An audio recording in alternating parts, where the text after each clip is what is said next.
So I still remember it. I didn't know what was going on. I just recall that at work for a couple of days, I was kind of feeling a little nauseous. Like I would feel like this weird kind of like nausea just kind of come up randomly. Then, in particular, one night I came home and I was feeling more and more nauseous toward the evening. And that night, I woke up in the middle of the night and felt like very, very nauseous. It felt a lot of just pressure and pain here, like around like my lower sternum, upper abdomen, and like I was moaning and just like, oh, I don't know, and I was just like, Lord, something is not right.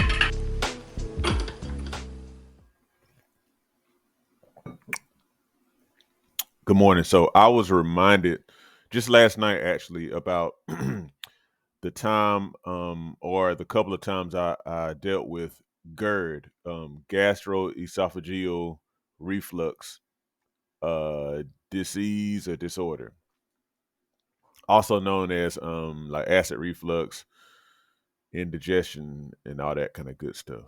So, so I still remember it. I didn't know what was going on. So I just recall that at work for a couple of days, I was kind of feeling a little nauseous. Like I would feel like this weird kind of like nausea just kind of come up randomly, like for no reason. Like in the middle of the day, I'm just kind of minding my business and everything, and I kind of felt nauseous. It's like, what in the world is going on with me? What's going on? And so, um, then in particular, one night I came home and I was feeling more and more nauseous toward the evening. And that night I woke up excuse me, in the middle of the night and felt like very, very nauseous. It felt a lot of just pressure and pain here, like around like my lower sternum, upper abdomen, and like I was moaning and just like, I don't know, and I was just like, Lord, something is not right, and I was very concerned on top of that just because I didn't know what was going on. So long story short, I mean, I had lost my appetite for a few days, for several days. I couldn't really consume much more than like ginger tea. I was drinking ginger tea, because ginger is good for nausea. And maybe it helped a little bit. I'm not sure, but I just felt horrible.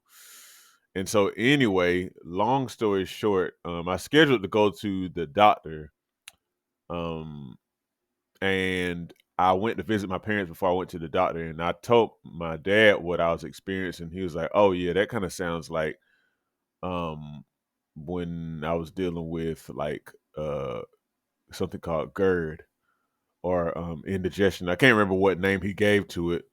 But so when he described what he was talking about, it instantly helped me to understand, oh, that's what I'm dealing with. I've heard about this for many years, but I never really knew anything about it. And of course, I sure didn't, to my knowledge, experience it. And so the crazy thing about it is that um, I went to the doctor and then they kind of told me the same kind of thing. Um, And like literally right after that, after the doctor's visit, my appetite returned like in full. So I think that another thing that was contributing to it, aside from what I'm going to talk about now, is like being anxious because I didn't know what was going on with me. So long story short, I never took medicine for GERD. Now, I'm not telling you what you need to do or what you don't need to do, but I was able to find out through research and my own deduction, um, that it was because I was eating too late. So literally around that time, I was working, I think like a not night shift, but an evening shift,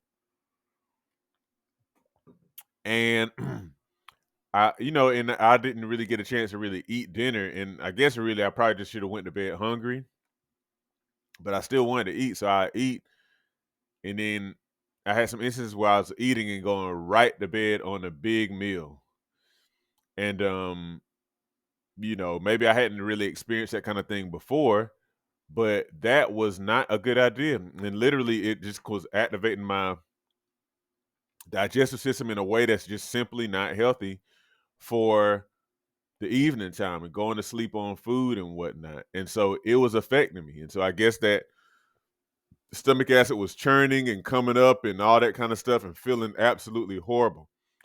I'm saying that to say that I know a lot of people deal with that, with indigestion and whatnot. And, because, you have the Pepto Bismol commercials and all these different kind of things talking about taking this and taking that, to lower your stomach acid and this and that. Now, I'm not giving any recommendations on that. All I'm saying is there was a very clear cause. And after that, except for one other time where I felt like a slight hint of that, I haven't experienced that anymore. And that's been about 6, 7 years ago now. And so I'm saying all that to say, whether you're dealing with indigestion, or, other things, remember that there's a cause and that medicine doesn't necessarily address the cause of the issue. If I went, in my case, and I took medicine for GERD, all that would have allowed me to do is to continue to practice bad dietary habits, the bad habit of eating late and then going to sleep on that. It's not good for us to do that. So it wouldn't help me to allow myself to continue to do that while taking something. And so I'm just grateful that I was able to know pretty quickly that it was because I was eating late and I was going to sleep on it. So please, I'm saying all that to say, address the root cause. Address the root cause. Okay? Again, whether you decide to take medication for what you're dealing with, that's up to you. But all I'm saying is you got to address the root cause if you really want to deal with it. Otherwise, you're kind of kicking the can or you're enabling yourself to do something that is just not good for the human body anyway. And I believe that when we do that kind of thing, that like when we kick the can and we kind of like enable ourselves to continue to do things that just aren't good for the human physiology, then it causes more problems down the road. Okay. And then on top of that, you're also spending more money for medications, whether they be over the counter or prescribed, and the list goes on and on. So your body has needs. Your body has needs, and your body tells you things too. So make sure that you listen, to what your body is telling you. All right, that's all I got for today. Hopefully this helps somebody. If you know somebody who's kind of dealt with something similar to what I dealt with, send them this video. Okay? Y'all have a great day. If you like this content, you might also be interested in one of my books. Learn how you can take steps literally today to successfully manage, control, and overcome common issues such as high blood pressure, diabetes, and belly fat. It's all about putting power back in your hands to improve your own health. Get your book copy today by the links in the description or by visiting SeanMcClendon.com/books. Also, don't forget, hit the like button and subscribe, and join my email list at SeanMcClendon.com/subscribe.